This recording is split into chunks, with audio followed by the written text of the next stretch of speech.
Hello, Bulls. Let's talk about the Bookstore Advanced Purchase Program, also known as BAPP.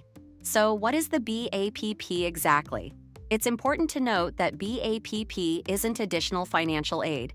It is financial aid you would normally receive as a refund after the first week of classes. The BAPP allows you to charge books and supplies at any USF campus bookstore using your financial aid before it's paid at the end of the first week of classes.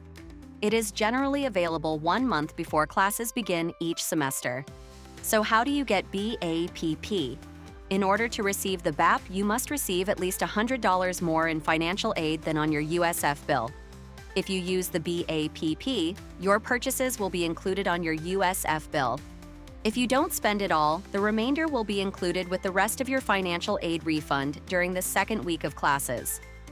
There are 3 ways to know if you've received the BAPP. First, we will send an email to your USF email. Second, it will be posted on your financial aid account in Student Self-Service. Finally, another email will be sent to your USF email by the USF Bookstore.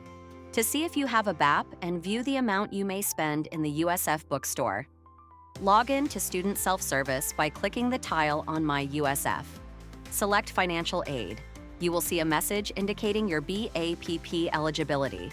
You can only use the BAPP until the end of the first week of classes each semester. If you have any additional questions, you can check out our website. Thanks for watching, and as always, go Bulls!